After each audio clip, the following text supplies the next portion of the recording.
اعوذ باللہ من الشیطان الرجیم بسم اللہ الرحمن الرحیم الحمد للہ والصلاة والسلام علی رسول اللہ وآلہ آل اللہ واللعنۃ الدائمۃ علی اعدائہم اعداء اللہ من یوم عداوتہم الی یوم لقاء اللہ عباد اللہ اوصیکم ونفسی بتقوی اللہ اتقوا اللہ فإن خیر الزاد التقوی۔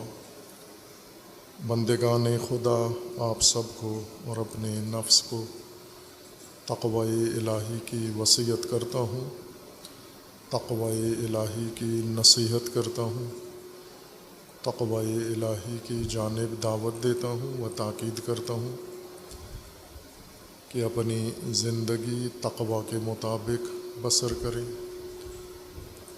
تقوی کے زیر سایہ زندگی گزاریں، تقوی کی بنیاد پر معاملات زندگی انجام دیں۔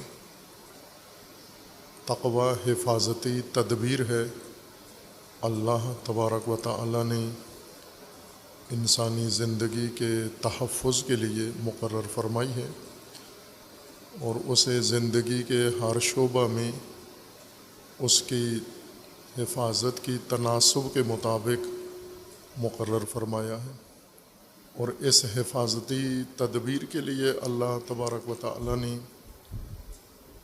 جو حفاظتی اسباب، حفاظتی بندوبست اور حفاظتی وسائل مقرر فرمائے ہیں، ان میں عدل کو بنیادی رکنیت حاصل ہے۔ انسانی نظام حیات میں عدل ہر چیز کی رکنیت رکھتا ہے۔ جیسا پہلے اشارہ کیا تھا کہ شیعہ امامیہ کو یہ امتیاز حاصل ہے کہ انہوں نے عدالت اپنے دین کے اصولوں میں ملحوظ رکھی ہے۔ اصول مذہب میں سے ایک عدل ہے، لیکن یہ بات متکلمین کے توسط سے منتقل ہو گئی ہے عدل الہی میں، اللہ تبارک و تعالیٰ کے عدل کے متعلق، جبکہ عدل کو اللہ تبارک و تعالیٰ نے انسانی نظام کے لیے رکنیت عطا کی ہے۔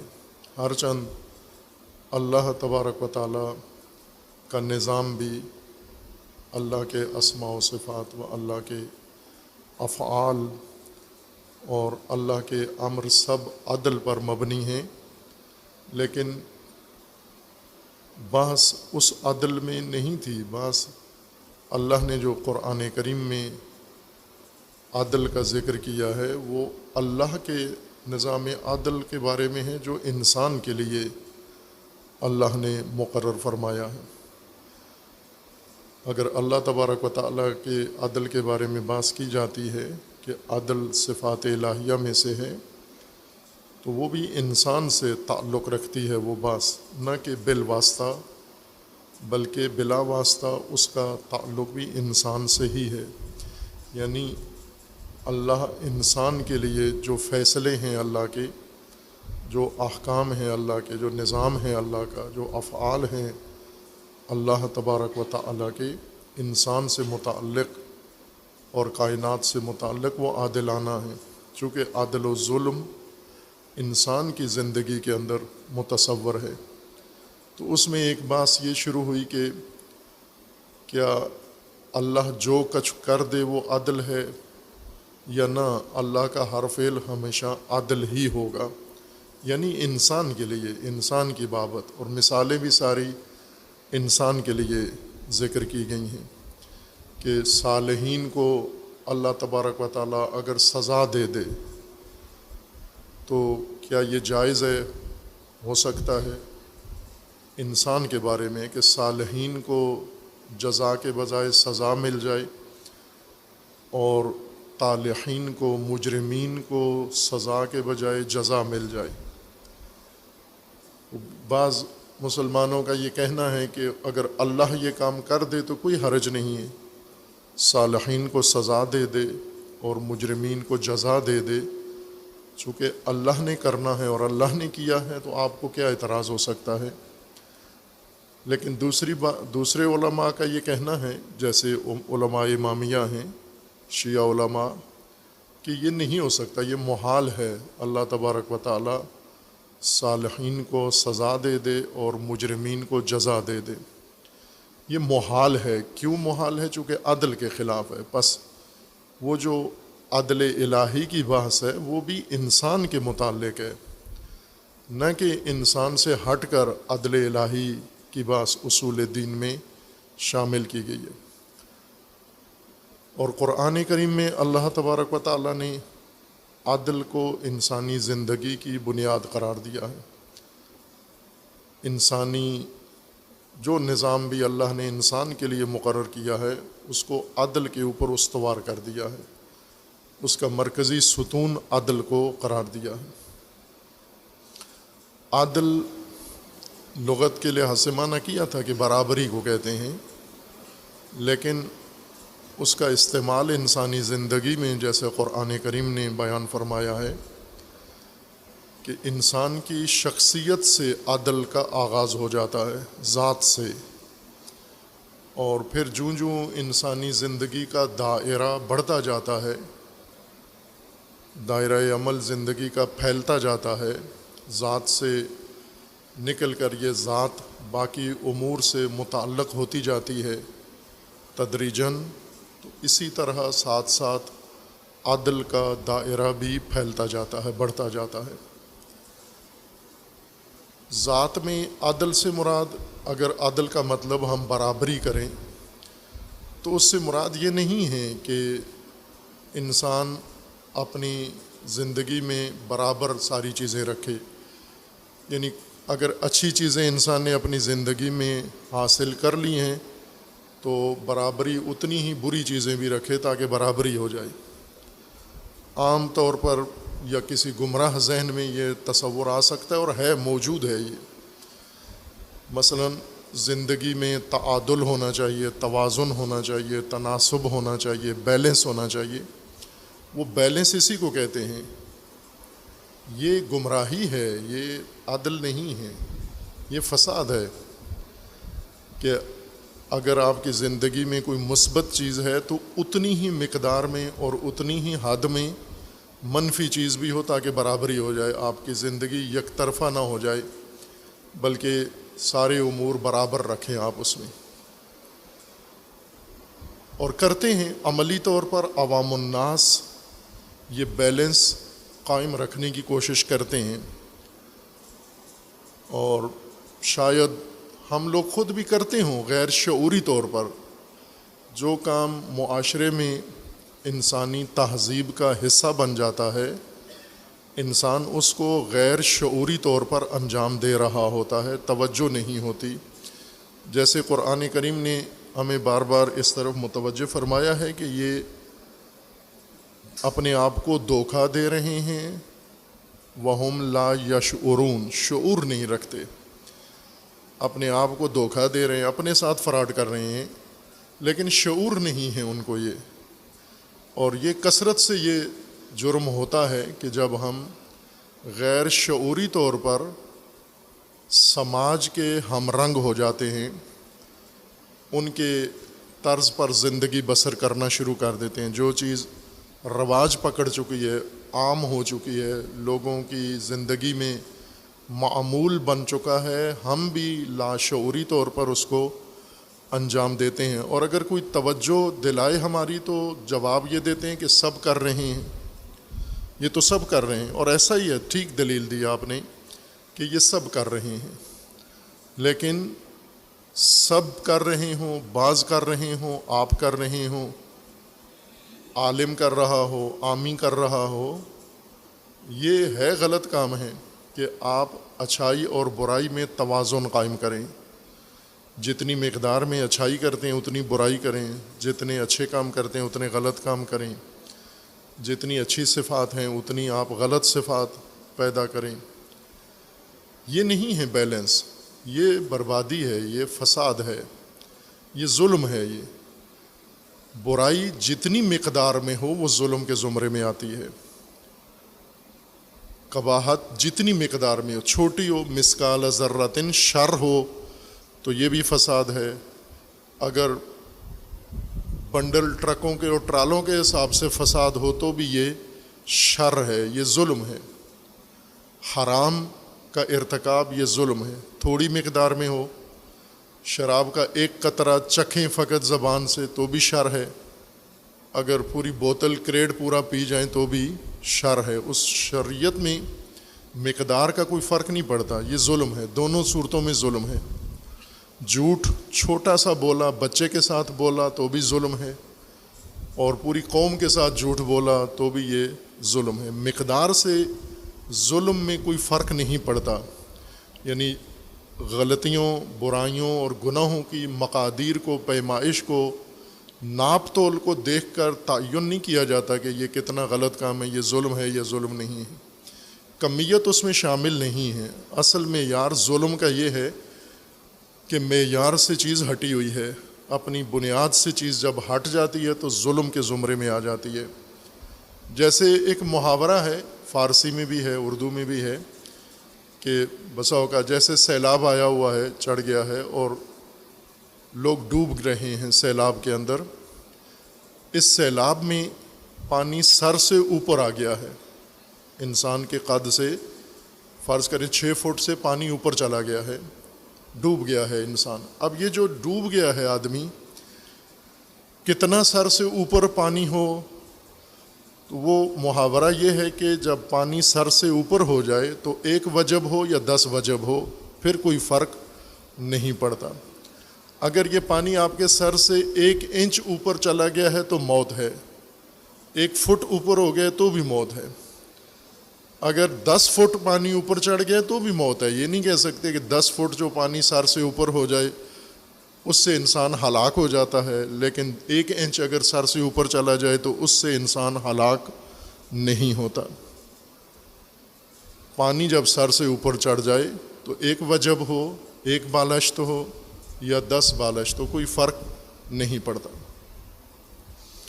برائی اس طرح سے ہے کہ وہ معمولی مقدار میں ہو یا بڑی مقدار میں ہو، وہ برائی ہی ہے. ان کے اندر تعادل یہ گمراہی ہے. یہ بیلنس نہیں کرنا کہ جتنا انسان درست کام کرتا ہے اتنے غلط کام بھی کرے. تعادل سارا انسان کا ان مثبت امور کے اندر ہے. مثبت امور میں تعادل یہ نہیں ہے کہ ہم ایک مقدار معین رکھ لیں کہ اتنا ہم نے مثبت کام کرنا ہے، درست کام کرنا ہے اور مفید کام کرنا ہے، اور اس مقدار سے آگے نہیں جانا ہم نے. نہ، اس کی کوئی حد نہیں ہے. آپ مثبت راہ میں، مثبت جہت میں جتنا آگے جا سکتے ہیں اس کی پابندی نہیں ہے. کسی مثبت چیز میں انسان کے لیے پابندی نہیں ہے. حتیٰ جن امور کو ہم دنیاوی امور کہتے ہیں، ہم نے دنیاوی کا ٹائٹل لگا دیا ہے، لیکن اللہ نے انہیں برے کام نہیں کہا، غلط کام نہیں کہا، جرم و گناہ انہیں اللہ نے قرار نہیں دیا. ہم نے اپنے پٹوار سسٹم میں تقسیم کر دی. جیسے پٹواری بیٹھ کے زمینیں تقسیم کر رہا ہوتا ہے، ادھر کی ادھر، ادھر کی ادھر. یہ پٹواری کے کام دین میں ہم بھی کرتے ہیں، لوگ بھی کرتے ہیں. اور وہ یہ ہے کہ کچھ چیزوں کو ہم دینی کہہ دیتے ہیں، کچھ چیزوں کو ہم غیر دینی کہہ دیتے ہیں، کچھ کو دنیاوی کہہ دیتے ہیں. تو ہمارے کہنے سے یہ پلاٹنگ ٹھیک نہیں ہوتی، جو غلط ہے. ہم نے جعلی کام کیا ہے. اصل اللہ نے یہ معین فرمانا ہے کہ دین کیا ہے اور غیر دین کیا ہے، خلاف دین کیا ہے. بہت سارے امور جو دنیاوی امور ہم کہتے ہیں یہ دینی کام ہیں. اللہ کی تقسیم میں یہ دینی کام ہیں. ہماری تقسیم میں، ہمارے پٹواری کے نزدیک یہ دنیاوی کام ہیں. جیسے کسب و کار، محنت، معاش، زندگی کے وسائل کی فراہمی، اور اسی کو ہم دنیا کہتے ہیں. دنیا دار آدمی ہے، دن بھر لگا رہتا ہے، کمانے میں لگا رہتا ہے، دکان میں رہتا ہے، تجارت میں رہتا ہے، ملازمت کرتا ہے، دفتر میں چلا جاتا ہے. اس کو دین کی کوئی فراغت ہی نہیں ہے. یہ تو دنیا میں ڈوبا ہوا آدمی ہے. خوب یہ ہمارے نظام کے تحت دنیا میں غرق ہے، ورنہ اللہ کے نزدیک تو یہ دین میں غرق ہے. جو خاندان بناتا ہے، بیوی بچے ہیں، ان کی ضروریات پوری کرتا ہے، محنت کرتا ہے اور ان کے سارے وسائل زندگی فراہم کر رہا ہے درست طریقے سے، اللہ کے بتائے ہوئے نظام و قانون و حکم کے مطابق یہ کر رہا ہے، تو یہ دین میں ڈوبا ہوا ہے، یہ دنیا میں ڈوبا ہوا ہے. یہ تو اللہ نے جیسے اس کو حکم دیا تھا یہ سارا وہی کام کر رہا ہے. ساتھ البتہ دوسرا شعبہ جیسے ہماری تقسیم میں دین کہتے ہیں عبادتیں، وہ بھی بجا لائے. یہ نہیں کہ انہیں چھوڑ دے اور صرف کسب و کار میں مصروف رہے، وہ عبادتیں بھی ساتھ انجام دے. لیکن یوں نہیں کہ کاروبار کرنا یا محنت مزدوری کرنا یہ ساری چیزیں دنیا بنا دیتی. یا جیسے تعلیم حاصل کرنا ہے، آپ پڑھ رہے ہیں تو کہا جاتا ہے جی سارا وقت تعلیم کو دے دیتے ہیں، دین کے لیے وقت ہی نہیں ہے ان کے پاس. تو یہ جو پڑھ رہا ہے یہ دین ہی تو ہے. یہ جو بھی تعلیم حاصل کر رہا ہے وہ تعلیم حاصل کرنا تو دین کا حکم ہے.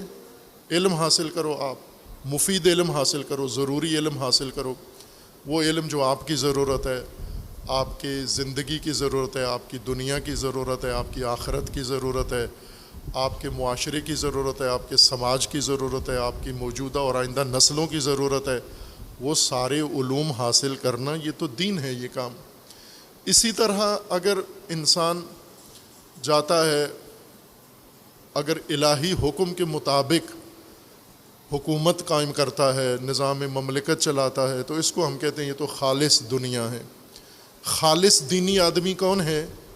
جو نہ کام کاروبار کرتا ہے، نہ ملازمت کرتا ہے، نہ کسب معاش کے لیے کچھ کرتا ہے، صرف یہ مسجد جاتا ہے، 5 وقت کی نماز پڑھتا ہے، رمضان کے روزے رکھتا ہے اور دینی خالص دینی مال کھاتا ہے، یعنی صدقہ خیرات. باقی کوئی دنیا کا مال اس کے پیٹ میں نہیں جاتا، چونکہ اگر خود کما کے کھائے تو دنیا دار ہے. اگر کمائے نہیں بیٹھا رہے، لوگ اس کو خمس صدقہ زکوٰۃ دیتے رہیں کھائے، تو یہ خالص دینی آدمی ہے. اس کے پیٹ میں دنیا کا لقمہ بھی نہیں گیا. خوب یہ ہماری تقسیم کے مطابق دنیا ہے، ورنہ یہ دین کے نزدیک بیکار آدمی ہے، ناکارہ آدمی ہے، فضول آدمی ہے. یہ اچھی تعبیر نہیں ہے دین کی اس کے متعلق. روایت کے اندر الفاظ ہیں کہ جو من کل نفسہ علی غیرہ، جس نے اپنا بوجھ دوسروں پہ ڈال دیا، اپنی زندگی کا بوجھ دوسروں پہ ڈال دیا، فہو ملعون. یہ ملعون انسان ہے جو دوسروں پر بوجھ بن جائے. جیسے گھر کے اندر باپ کما رہا ہے، جوان بیٹے یہ موٹر سائیکل چلاتے ہیں، ویلنگ کرتے ہیں سارا دن اور موبائل چلاتے ہیں. باپ دکان چلاتا ہے، باپ دفتر چلاتا ہے، باپ کاروبار چلاتا ہے، یہ موٹر سائیکل چلاتے ہیں. انہی کو ملعون کہتا ہے دین. اگر یہ محنت کے قابل ہیں اور کما سکتے ہیں اور باپ پر بوجھ بنے ہوئے ہیں تو یہ ملعون. من کل نفسہ علی غیرہ، جس نے اپنا بوجھ زندگی کا دوسروں پر ڈال دیا، وہ پسندیدہ شخص نہیں ہے اللہ کے نزدیک. اپنی زندگی کا بوجھ خود اٹھاؤ، اپنے پاؤں پہ کھڑے ہو جاؤ.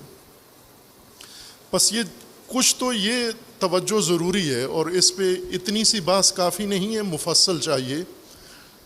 یہ جتنی پلاٹنگ ہمارے پٹواریوں نے کی ہے دین اور دنیا کی، پلاٹ کر کے یہ دین ہے یہ دنیا ہے، اس کو نئے سرے سے نظر ثانی کی ضرورت ہے. کہ بہت سارے دنیا کے جو پلاٹ بنائے ہیں یہ دین ہیں اصل میں، اور بہت سارے کام جو دینی ہیں یہ دنیا ہے، یہ دین نہیں ہے.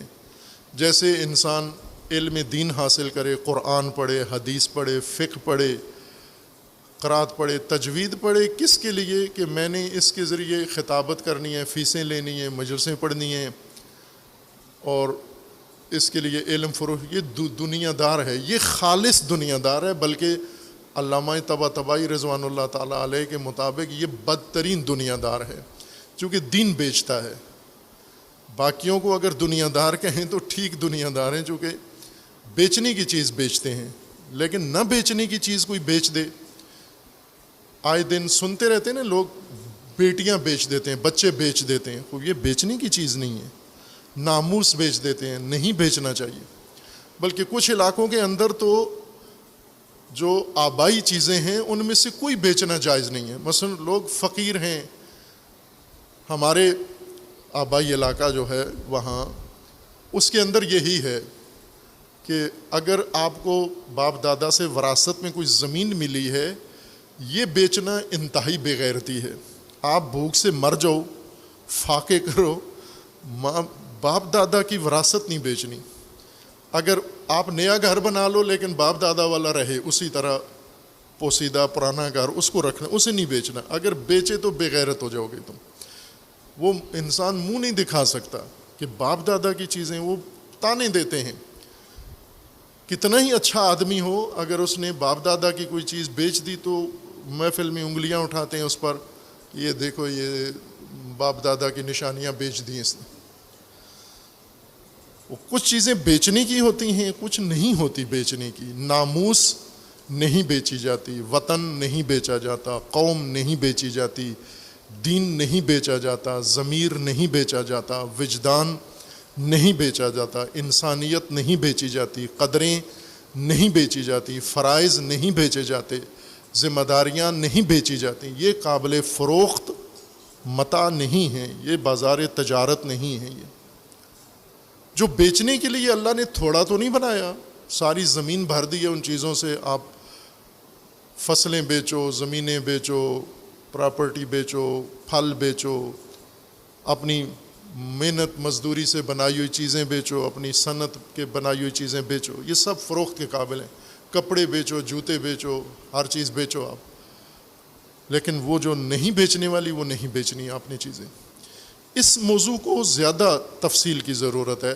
انشاءاللہ اللہ تعالیٰ توفیق دے تو اسے وضاحت کریں. دین و دنیا کی جو تقسیم ہے، جس نے ہماری دین بھی خراب کر دیا ہے، دنیا بھی خراب کر دی ہے. دین کو دنیا بنا دیا ہے، دنیا کو دین کر دیا. ابھی جیسا میں نے کہا نا، خالص ترین ہمارے معاشرے میں خالص ترین دینی انسان کون ہے؟ جو ایک پائی نہ کماتا ہو، صرف صدقہ خیرات کھاتا ہو، بس. یہ خالص ترین پاک پاکیزہ روحانی مستجاب الدعوات آدمی ہے. لیکن وہ جو ریڑھی لگایا ہوا ہے، وہ جو رکشہ چلا رہا ہے، وہ جو مزدوری کر رہا ہے، زمین کھود رہا ہے، یہ کون ہے؟ یہ تو دنیا میں ڈوبے، ان کو اللہ رسول کی خبر ہی نہیں ہے. یہ دن رات تو یہ لگے رہتے ہیں اپنے کاموں میں، ریڑھیوں میں لگے رہتے ہیں. اللہ سے پوچھو کون دینی ہے، کون دنیاوی ہے؟ یہ بیکار، اس کو تو خدا نہیں مانتا یہ دینی آدمی ہے. نہ اللہ کا رسول مانتے ہیں اور نہ اہل البیت اس کو دینی شخصیت مانتے ہیں. لیکن اگر ہم دین کو پڑھیں اور دین کو دیکھیں تو ہمیں یہ معیارات سمجھ میں آئیں گے.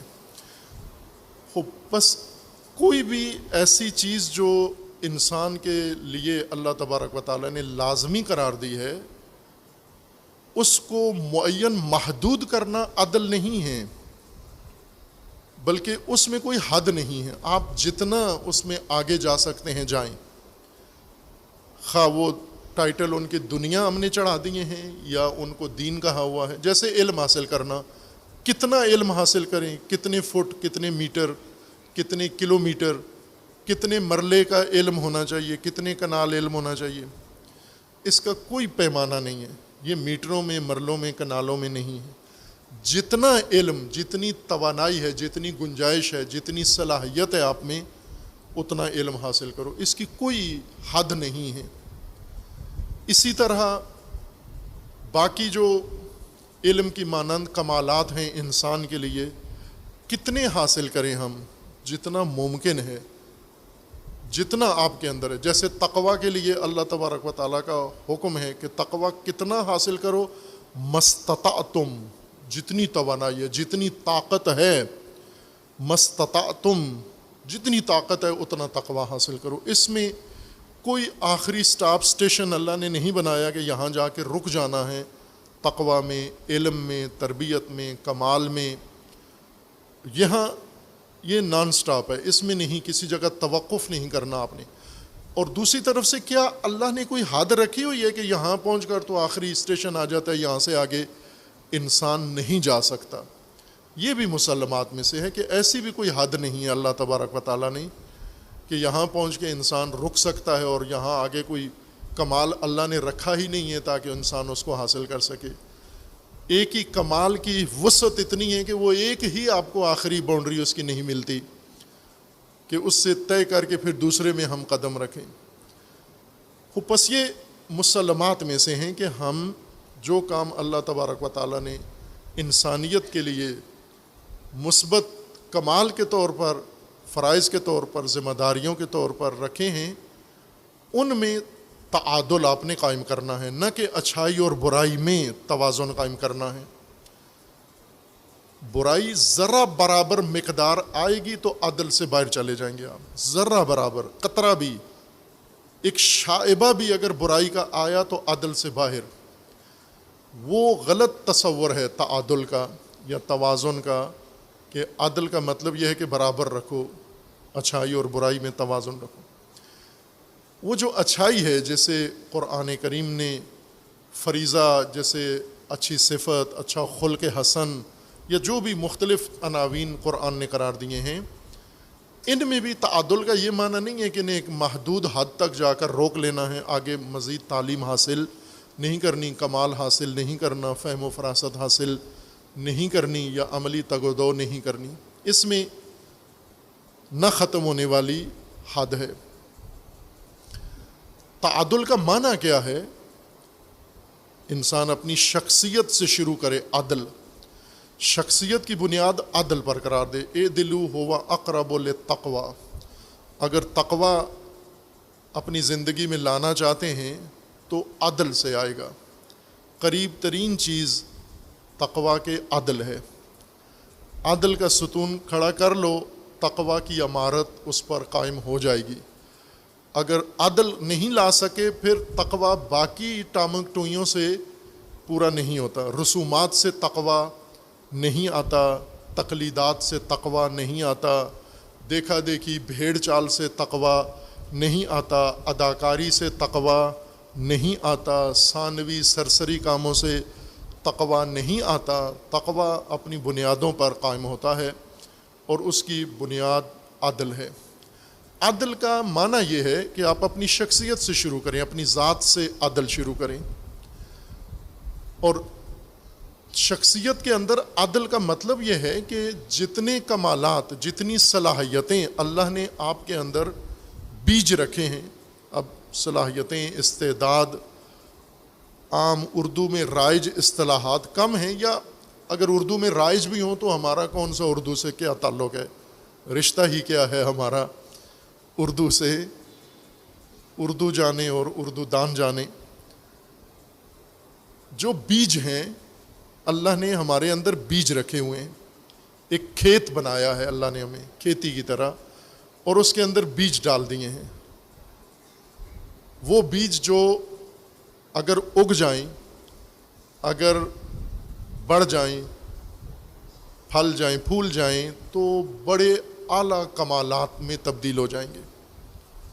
جیسے چھوٹا سا بیج کسی چیز کا اگر یہ اگ جائے تو ایک بہت بڑا تناور درخت بن سکتا ہے۔ چھوٹا سا ہے بیج، چھوٹا سا ہے، لیکن اس کے اندر جو صلاحیت، قابلیت اور کمال ہے وہ بہت اعلیٰ و بالا ہے۔ ہمارا وجود اس طرح سے ایک کھیت کی طرح، زمین کی طرح بھرا ہوا ہے بیج سے۔ وَنَفْسٍ وَمَا سَوَّاهَا فَأَلْهَمَهَا فُجُورَهَا وَتَقْوَاهَا۔ نفس تمہارا اللہ نے سنوارا ہے۔ نفس، قسم نفس کی، وما سواها، اور اس کے ہمواری کی، جو اللہ نے تمہارا نفس بنایا اور پھر اسے ہموار کیا، سنوارا، اس تسویہ کیا اس نفس کا، اس کی قسم۔ فَأَلْهَمَهَا فُجُورَهَا وَتَقْوَاهَا، اللہ نے تمہارے نفس کے اندر ہموار کر کے بیج رکھ دیے ہیں، فجور کے بھی اور تقوی کے بھی بیج رکھ دیے ہیں۔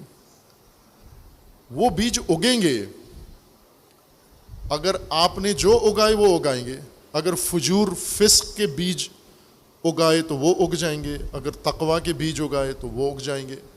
تقویٰ کا بیج جو اللہ نے ہمارے وجود کے اندر رکھا ہے وہ ایک عدل ہے۔ عدل یعنی یہ جتنے کمالات کی بیج ہیں، کمالات کی صلاحیتیں ہیں، کمالات کی قابلیتیں ہیں، ان کو آپ نے یکساں طور پر پروان چڑھانا ہے۔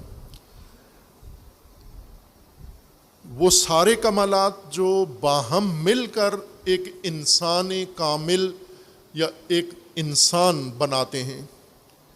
انسان ہم اس کو مثال دے سکتے ہیں جیسے گاڑی، مشین، صنعتی پروڈکٹ کے ساتھ اس کو ہم مثال سمجھنے کے لیے، موٹر سائیکل ہے، گاڑی ہے، کوئی موٹر مشین ہے۔ چونکہ آج کل زیادہ ہمارا تعلق موٹروں سے ہے، طبعی چیزوں سے ختم ہو گیا ہے، نیچرل چیزوں سے ہم دور ہو کے صنعتی دنیا میں آ گئے ہیں۔ ہر چیز ہمارے پاس گھروں کے اندر ہر چیز صنعتی ہے، موبائل صنعتی ہیں، واشنگ مشینیں صنعتی ہیں، چولہے سلنڈر صنعتی ہیں، اے سی پنکھے سارے صنعتی چیزوں سے زندگی گزر رہی ہے۔ تو یہی صنعتی مثالیں اچھی ہیں، چونکہ ہم سمجھتے بھی ہیں، ان کو استعمال بھی کر رہے ہیں اور ان سے ذہن ہمارا آمادہ ہو جاتا ہے۔ گاڑی ہے یا پنکھا ہے یا کوئی بھی مشین ہے جو آپ استفادہ کر رہے ہیں، اس کے اندر بہت ساری چیزیں درکار ہیں، ایک پورا میکانزم چاہیے اس کو، تاکہ وہ مل کر ساری چیزیں اسمبل ہوں گی، آپس میں جڑیں گی، ترکیب ہوگی ان کے اندر، اور وہ ساری چیزیں آپس میں ایک خاص قانون کے تحت جڑیں گی۔ ایک قانون ہے ان کے اندر۔ چونکہ یہ صنعتی چیزیں یا مشینی جو چیزیں ہیں یہ ساری ایک ڈائنامک سسٹم کے تحت بنی ہوئی ہیں، یہ حرکیاتی چیزیں ہیں، یعنی یوں سادہ لفظوں میں کہوں حرکیاتی ہیں، حرکت کرنے والی چیزیں، ان میں حرکت پیدا ہونی ہے۔ تو حرکت کے لیے جو مشین بنائی گئی ہے اس کے جتنے پرزے ہیں، کل پرزے ہیں، وہ سارے مل کر اس ایک مشین کو تشکیل دیتے ہیں، اور وہ پرزے جتنے بھی ہوں ان کا سائز ہوتا ہے، ان کا ایک اندازہ ہے کہ اس اندازے کے یہ پرزے اس کیفیت کے ساتھ بننے کے بعد دوسرے پرزوں کے ساتھ ان کو جوڑا جائے، اسمبل کیا جائے، پھر اس کے بعد اس کے اندر وہ حرکت پیدا ہوگی جو آپ مشین سے توقع رکھتے ہیں، ساری چیزیں مکمل ہوں گی تو۔ اور اگر اس میں کوئی چیز کم ہو جائے، مثلا باقی ساری چیزیں بن گئی، باڈی بن گئی، اس میں موٹر لگ گئی، سب کچھ ہو گیا، کوئی ایک چھوٹی سی چیز اس میں نہیں ہے، معمولی سی کوئی چیز نہیں ہے، ایک پیچ نہیں ہے، ایک واشل نہیں ہے، اس کے اندر کوئی کاربن نہیں ہے، کوئی چیز ایسی جو مشین کے حرکت کے لیے ضروری ہے وہ نہیں ہے، تو یہ مشین قیمتی لاکھوں کروڑوں روپے کی آپ کے گھر میں پڑی ہوئی ہے، ناکارہ، سکریپ، فائدہ نہیں ہے۔ وہ ایک چھوٹی چیز اس میں آنی چاہیے تاکہ یہ اپنا کام کرے، چلے۔ یہ انسان بھی ایسا ہی ہے، اللہ تبارک و تعالیٰ نے انسان کی ترکیب بنائی ہے مشین کی طرح، اور وہ ترکیب مختلف صلاحیتوں سے ملا کر بنائی ہے۔ جیسے اعضاء و جوارے ہیں، ان اعضاء و جوارے کے اندر اللہ نے مختلف صلاحیتیں رکھی ہیں، جیسے آنکھیں ہیں تو ان میں بصارت رکھی ہے، کان ہیں ان میں سماعت رکھی ہے، اسی طرح اللہ تبارک و تعالیٰ نے ناک بنایا، اس کے اندر سونگھنے کی حس رکھی ہے، زبان بنائی، چکھنے کی حس رکھی ہے۔ پورا وجود اس طرح سے ہے ہمارا، ایک ایک خلیہ، ایک ایک سیل اس کا خصوصیات کے ساتھ بنایا ہے کہ یہ سیل اس کی یہ خصوصیت، یہ حصہ اس کی یہ خصوصیت، یہ سب جڑیں گی آپس میں تو انسانی جسم تکمیل ہوتا ہے، باڈی بنتی ہے۔ اور پھر اب یہ باڈی، یہ جسم، اس میں انسانیت بننی ہے۔ انسانیت کے لیے بھی اللہ تبارک و تعالیٰ نے اسی طرح کی ایک اسمبلی رکھی ہوئی ہے کہ یہ چیزیں جڑیں گی تو انسانیت بنے گی، وجود میں آئے گی۔ وہ ساری چیزیں بیج بنا کر ہمارے اندر رکھ دی ہیں، انسانیت کا بیج ہے یہ۔ وہ تناسب کے ساتھ وہ بیج اگنا چاہیے سارا، ایک بیج اگا لیا، دوسرا ابھی وقت نہیں ہوا، ٹائم ہی نہیں ملا دوسرا بیج اگانے کے لیے، نہیں ہوا، وہ کام نہیں ہوا جو کرنا ضروری ہے، یعنی عدل قائم نہیں ہوا، تعادل قائم نہیں ہوا۔ یہاں پر تعادل سے مراد وہ جتنی انسانی قابلیتیں و انسانی صلاحیتیں ہیں، انسانی کمالات کے بیج ہیں، وہ تناسب کے ساتھ سارے رشد کریں، پروان چڑھیں، اگیں اور پرورش پائیں۔ کیسے پرورش پائیں؟ اس کے لیے بھی اللہ تبارک و تعالیٰ نے اہتمام کیا ہے، تعلیم و تربیت، انہی صلاحیتوں کو، یہ بیج اگانے کے لیے، جیسے زمین کا بیج اگانے کے لیے پانی، زمین کا بیج اگانے کے لیے روشنی، زمین کے اندر بیج اگانے کے لیے ہوائیں، مٹی، رطوبت، یہ چیزیں زمینی بیج اگانے کے لیے ہیں۔ انسان کے اندر بیج اگانے کے لیے تعلیم، وحی اور تربیت، اصول، اخلاق، فرائض، اعمال، ذمہ داریاں، یہ سب ہمارے وجود کے اندر جو بیج اللہ تبارک و تعالیٰ نے رکھ دیا ہے، اس بیج کو ہم نے رشد دینی ہے۔ وہ سارا بیج جو ضروری ہے اگنا، وہ اگے۔ دوسری طرف یہ خیال رکھنا ہے کہ اس کھیت میں پولی بھی ہے۔ پولی پتہ نہیں سمجھتے ہیں یا نہیں سمجھتے ہیں آپ؟ ابھی تو کسانوں کو بھی نہیں پتہ پولی کیا ہوتی ہے کسی کے علم میں پولی نہیں ہے پتہ؟ ڈبل روٹی تو پتہ ہے کیا ہوتی ہے۔ پولی ایک کانٹا ہے جو کھیتوں میں خود ہی اگ جاتا ہے۔ پولی کے اندر دانہ ہوتا ہے، پرندوں کی مرغوب غذا ہے۔ چڑیاں سب سے زیادہ پسندیدہ پولی کا اندر دانہ تل کی طرح ہوتا ہے، بڑا لذیذ ہوتا ہے، انسان بھی اس کو اگر حاصل کر لیں تو بہت مفید بھی ہوتا ہے، طبی فوائد ہیں اس کے۔ خودکار ہے، کاشت نہیں کرنا پڑتا، خود ہی اگتا ہے۔ پرندے اس کی کاشتکاری کرتے ہیں، بیج بھی اس کا پرندے منتقل کرتے ہیں اور باقی خود ہی اگتا ہے۔ یہ اگر کسی کھیت میں آپ نے گندم کاشت کی ہے تو آپ کو معلوم ہونا چاہیے کہ اس میں پولی کا بیج بھی پڑا ہوا ہے۔ اگر پولی اگ گئی تو گندم نے نہیں اگنا، چونکہ کھیت کے اندر اتنی توانائی، طاقت نہیں ہے۔ کھیت میں اتنی طاقت ہوتی ہے ایک بیج اگا سکتا ہے، اگر ایک بیج اس نے اگا دیا، دوسرا بیج وہ مر جائے گا، ختم ہو جائے گا۔ اگر پولی اگ گئی تو گندم نے نہیں اگنا۔ لہٰذا کسان کا کام ہے کہ یہ جو زمین تیار کرتے ہیں، زمین میں ہل چلاتے ہیں، ہموار کرتے ہیں اس کو، اسی مرحلے میں اس کی پوری کوشش ہوتی ہے کہ جتنے فالتو، مضر، نقصان دہ بیج زمین میں ہیں وہ سارے ختم ہو جائیں۔ وہ بار بار گہری ہل چلاتا ہے، پھر اس کو دھوپ لگاتا ہے، مرطوب زمین کو خشک کرتا ہے، پھر اس کو ہموار کرتا ہے، اس کے ڈیلے توڑتا ہے، پھر اس پہ ہل چلاتا ہے، پھر کلٹی اس کو دیتا ہے، الٹ پلٹ کر کے جہاں پر زمین کی رطوبت کو وہ تناسب کے ساتھ رکھتا ہے، وہیں پر یہ بیج بھی سارے ختم کرتا ہے۔ آپ دیکھتے ہیں یہ سردیوں کے موسم میں لوگ گندم کاٹنے کے بعد کھیتوں کو آگ لگا دیتے ہیں تاکہ وہ بیج اور بھوسا جتنا کھیت میں ہے یہ نئی فصل میں نہ اگے، یہیں مر جائے، جل جائے، سڑ جائے، جڑیں شڑیں ساری ختم ہو جائیں اس کی۔ انسان کو یہ توجہ رکھنی ہے کہ آپ کے وجود میں فجور کا بھی بیج پڑا ہوا ہے، پولی بھی پڑی ہوئی ہے، یہ کانٹے دار چیزوں کے بیج بھی رکھ دیا گیا ہے۔ فَأَلْهَمَهَا فُجُورَهَا وَتَقْوَاهَا۔ ایک بیج روکنا ہے کہ نہ اگے، نہ پھوٹے، اور دوسرا بیج حتماً اگانا ہے۔ اور وہ جو اگنے والا بیج ہے، کمالات والا، اس کو کس کس بیج کو اگانا ہے؟ تعادل یہ ہے کہ وہ سارا جو بھی انسانی کمال شروع شمار ہوتا ہے اس سارے بیج کو تناسب کے ساتھ آپ نے اگانا ہے، یعنی سب کو اگانا ہے۔ ایک جامع تربیت اور جامع پرورش آپ نے کرنی ہے کہ یہ نہ ہو کہ یہ صلاحیت تو تھی لیکن موقع ہی نہیں ملا، دوسرے کام کرتے رہے، وہ بیج اگاتے رہے، اس بیج کو موقع نہیں ملا اگانے کا۔ وہ سارا بیج اگانا ہے آپ نے۔ اگر ایک چند صفات انسان اپنے اندر پیدا کر لے، باقی رشد نہ دے سکے، باقی چیزوں کو پروان نہ چڑھا سکے، انسانی صفات کو، تو یہ تعادل نہیں ہے، یہ عادل انسان نہیں ہے، عادل شخصیت نہیں ہے۔ اور اللہ تبارک و تعالیٰ نے جتنی ذمہ داریاں سونپنی ہیں عادل کو، مسجد میں نماز بھی پڑھانی ہے تو عادل، اگر گواہی دینی ہے تو عادل، فیصلہ کرنا ہے تو عادل، جتنے کام ہیں اللہ تبارک و تعالیٰ نے عادل لوگوں کو سونپے ہیں، عادل یہ کام کریں۔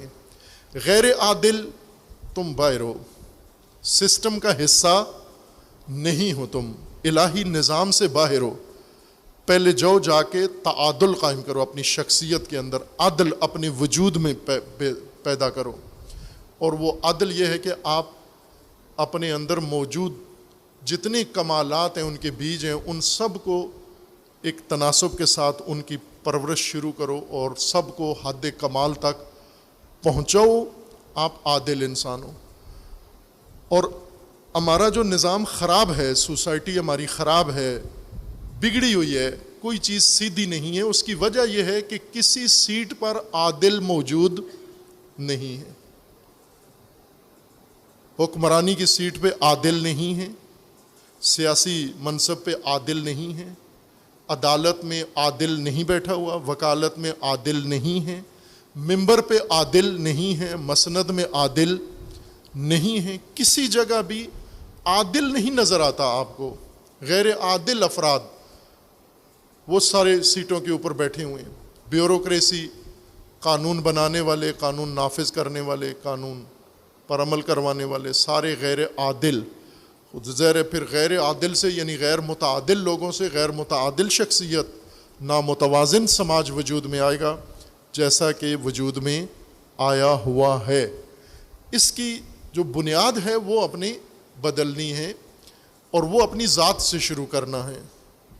تقوی کا بنیادی رکن اللہ تبارک و تعالیٰ نے عدل کو قرار دیا، اعدلوا هو اقرب للتقوی، سورہ مائدہ آیا 8 کے مطابق۔ اور عدل تقوی سے کیوں قریب ہے؟ چونکہ عدل ہی اصل بنیاد ہے، تعادل توازن ہی بنیاد ہے۔ محفوظ وہ چیز ہے جو جس کے اندر تعادل ہے، توازن ہے، جس میں تعادل و توازن نہیں ہے وہ محفوظ نہیں ہے۔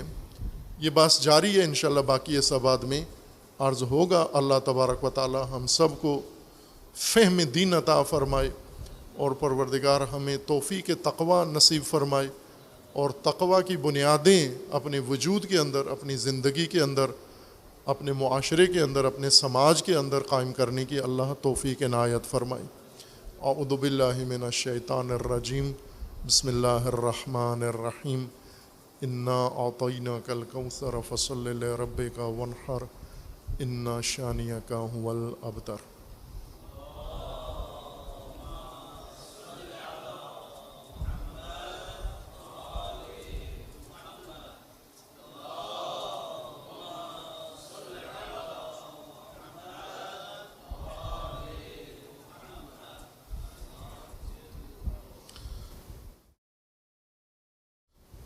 اعوذ باللہ من الشیطان الرجیم، بسم اللہ الرحمن الرحیم، الحمد للہ والصلاة والسلام علی رسول اللہ وآلہ آل اللہ، سیما علی امیر المؤمنین علی ابن ابی طالب علیہ الصلاۃ والسلام، و فاطمۃ الزہرا سیدۃ نساء العالمین، والحسن والحسین سیدی شباب اہل الجنہ، و سبطی الرحمہ، و علی ابن الحسین، و محمد ابن علی، و جعفر ابن محمد، و موسیٰ ابن جعفر، و علی ابن موسیٰ، و محمد ابن علی،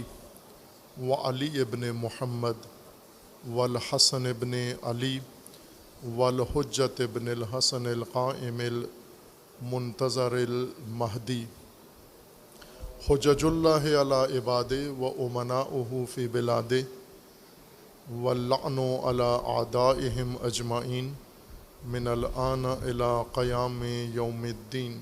عباد اللہ اوصیکم و نفسی بتقوى اللہ اتقوا اللہ فإن خیر الزاد التقوی۔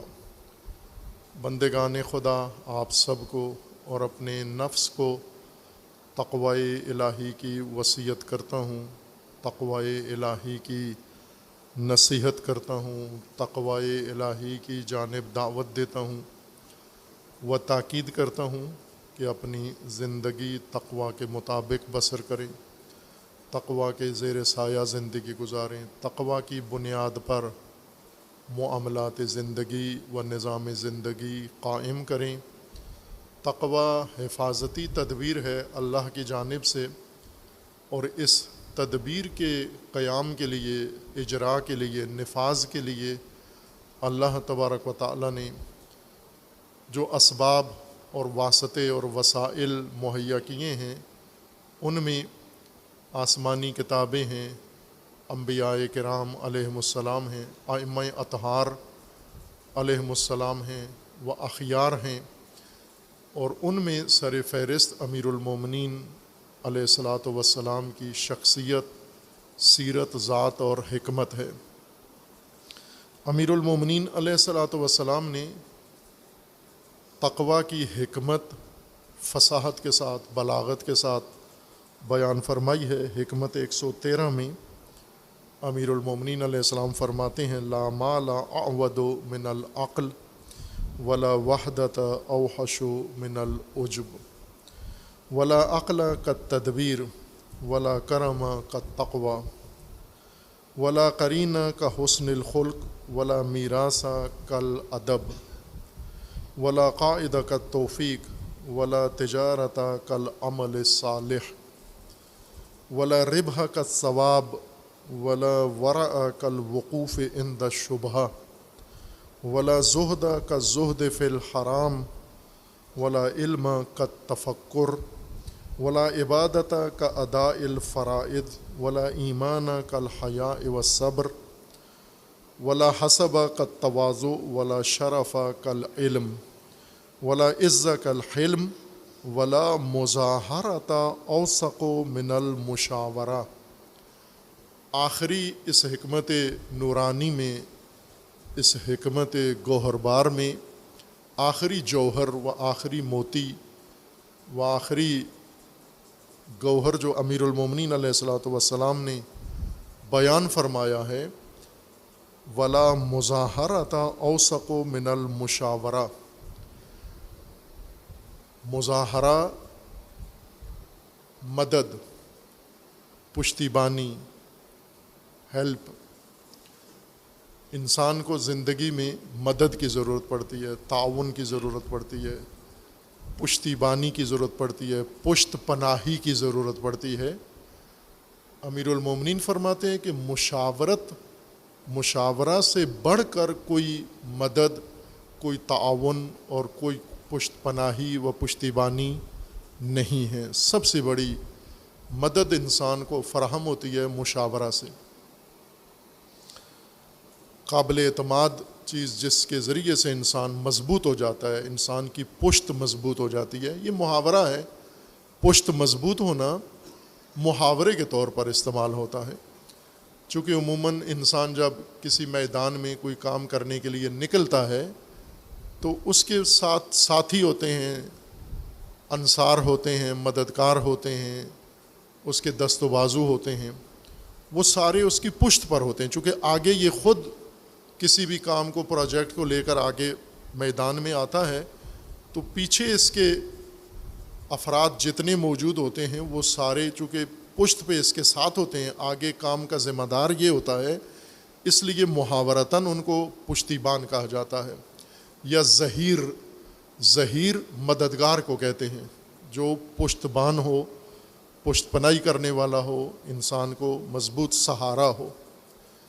جیسے آپ استعمال کرتے ہیں یہ لفظ، لیکن اردو والا بھی نہیں کرتے اور عربی لفظ بھی استعمال نہیں کرتے، امیر المومنین کی اصطلاح استعمال نہیں کرتے۔ بیک اپ یا بیک کہتے ہیں آپ، کہ اس کی بیک پہ کون ہے، یعنی اس کا مددگار کون ہے، اس کی پشت پہ کون ہے، اس کا سہارا کون سا ہے، طاقت توانائی پیچھے سے کون دے رہا ہے اس کو۔ وہ جو سپورٹر ہوتے ہیں پیچھے وہ سارے ظہیر کہلاتے ہیں. اصطلاح عربی اصطلاح ہے. ظہیر مددگار کو کہتے ہیں جو پشت انسان کی مضبوط رکھے. مظاہرہ ایک دوسرے کی مدد کرنا, ایک دوسرے کی پشتیبانی کرنا, ایک دوسرے کو مضبوط کرنا, سہارا دینا.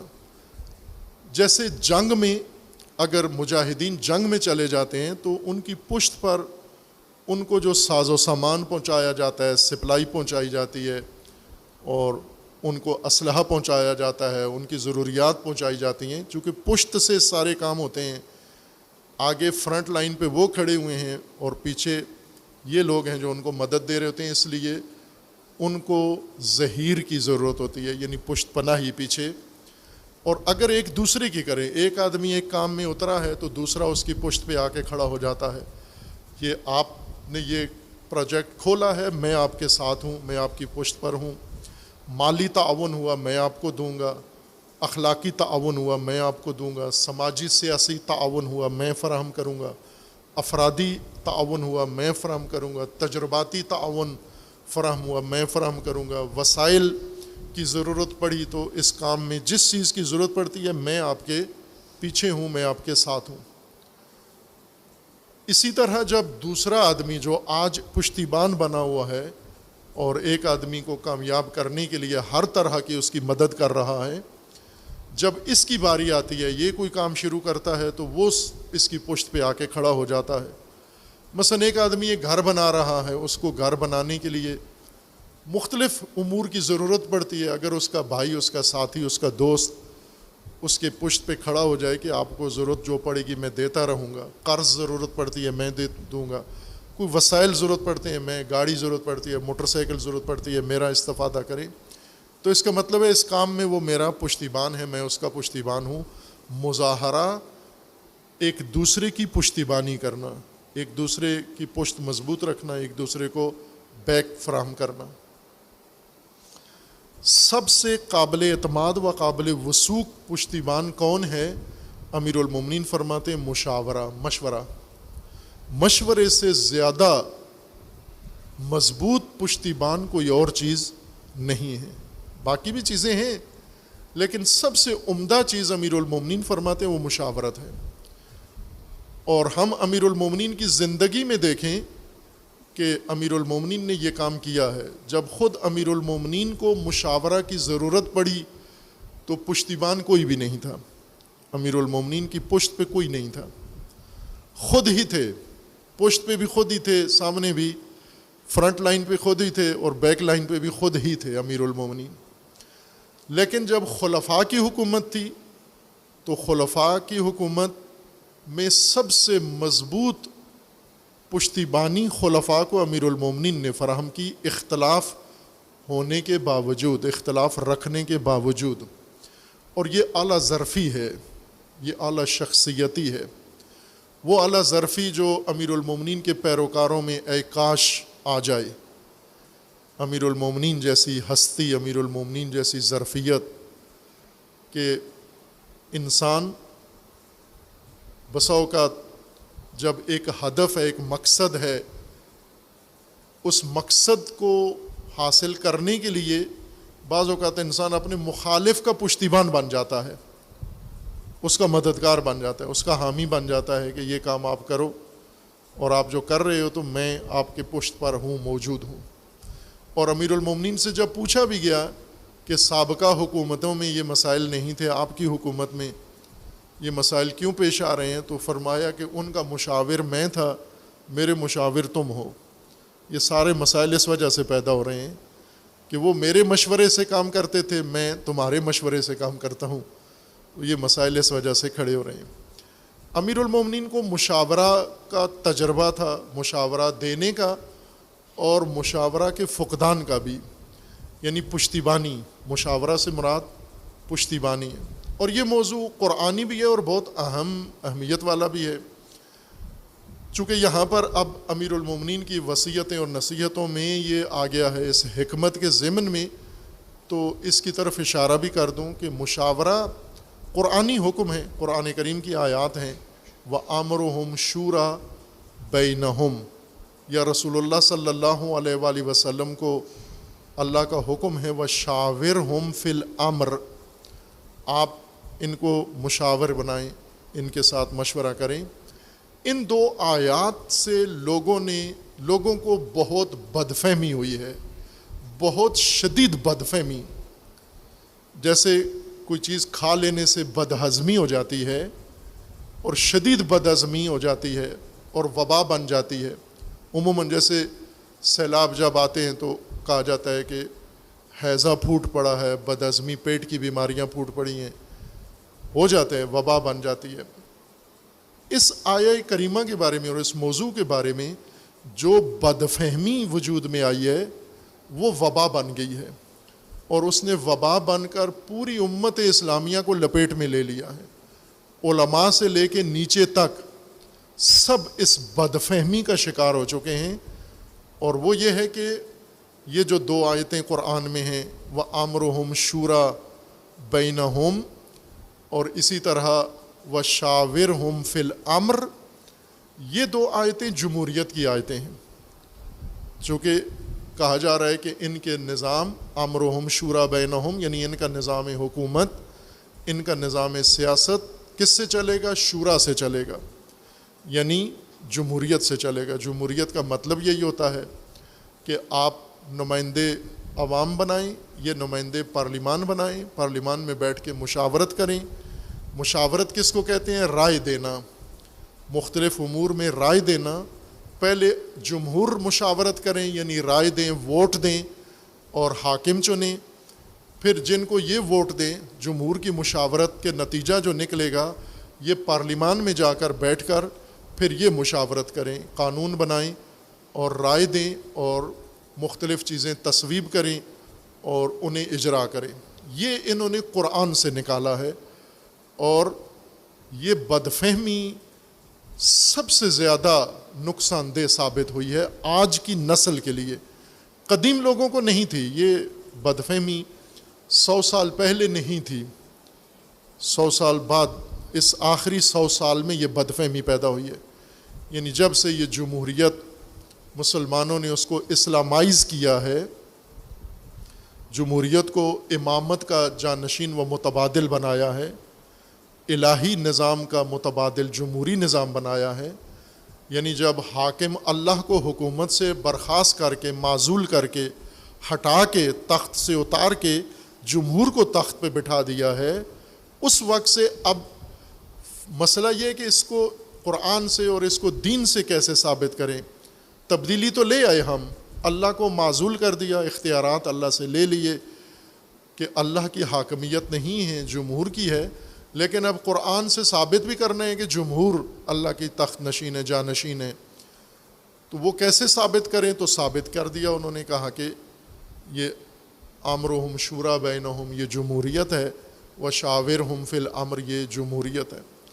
اب اس سے وہ لطیفہ جو پہلے بھی کئی دفعہ سنایا ہے کہ کسی ذاکر کو لوگوں نے، یہ کہتے ہیں چونکہ رسومات جو رائج ہو جاتی ہیں پھر دوسرے اعتراض کرتے ہیں، مثلا شیعہ لوگوں کے اندر جو رسومات رائج ہیں، اہل سنت ان رسومات کے بارے میں ان پر سوال کرتے ہیں، دفتروں میں، مارکیٹوں میں، اجتماعی کام کی جگہ پر جہاں مخلوط ہوتے ہیں، فیکٹریوں میں، کارخانوں میں، آپس میں بات چیت بھی ہوتی ہے، تو وہاں عموماً اس طرح کی باتیں ان کے درمیان چھڑ جاتی ہیں، اور وہ ان سے پوچھتے ہیں بھائی یہ جو کرتے ہو اس کی دلیل کیا ہے؟